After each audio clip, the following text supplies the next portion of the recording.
ঘূর্ণিঝড়ে ক্ষতিগ্রস্ত ত্রিপুরার মধ্যগণিক এবং পশ্চিম সোনাতলা। 2 থেকে 3 মিনিটের শক্তিশালী ঘূর্ণিঝড়ে তছনছ হয়ে গেল মধ্যগণিক এবং পশ্চিম সোনাতলা দুটি গ্রাম। শক্তিশালী ঘূর্ণিঝড়ে ক্ষতিগ্রস্ত মধ্যগণকি ও পশ্চিম সোনাতলা গ্রাম।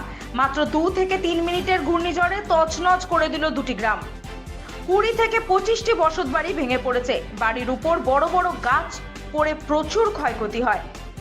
একাধিক বসতবাড়ি পুরোপুরি দুমড়ে মুচড়ে গেছে। ঘূর্ণিঝড়ে বৈদ্যুতিক পোলও ভেঙে পড়েছে। ঝড়ের তাণ্ডবে আহত 2 গ্রামের বেশ কয়েকজন। আহতরা হলেন তবলাবাড়ির সাগর দাস, পুষ্পরানী শীল, পশ্চিম সোনাতলার নমিতা দেব সহ আরো কয়েকজন। আহতদের চিকিৎসা চলছে খোয়াই জেলা হাসপাতালে। ভয়ানক ঘূর্ণিঝড়ে ব্যাপক ক্ষয়ক্ষতির খবর পেয়ে ওই 2 গ্রাম পরিদর্শনে যান মহকুমা প্রশাসন ও ব্লক প্রশাসনের আধিকারিকরা। খবর দেওয়া হয় অগ্নি নির্বাপক সংস্থা ও বিদ্যুৎ দপ্তরে। রবিবার সকালে ক্ষতিগ্রস্ত বসতবাড়িগুলি পরিদর্শন করেন খোয়াই জেলা পরিষদের সদস্য সুব্রত মজুমদার।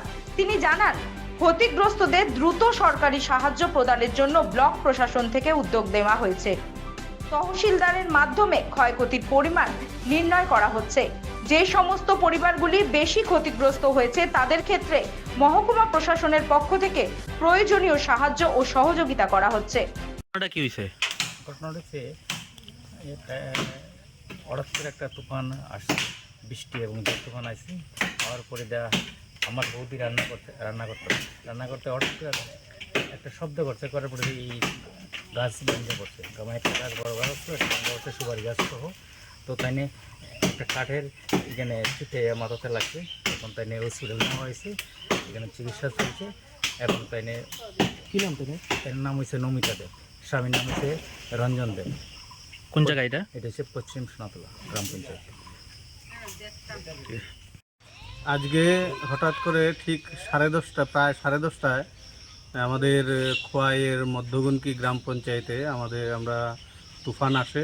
এই ঝড় বৃষ্টি তুফানে আমরা দেখতে পেয়েছি এখানকার অনেক ক্ষয়ক্ষতি হয়েছে। বহু বাড়ির ঘর ভেঙে গিয়েছে। বহু বাড়ির নতুন চাল কিছুদিন পূর্বে মাত্র নতুন ঘর পেয়ে সে ঘর ঠিক করেছিল, সেই ঘর ভেঙে গেছে। গাছপালা উপড়ে ফেলে দিয়েছে তুফানে এবং বহু বাড়ির টিন উড়িয়ে নিয়ে গেছে।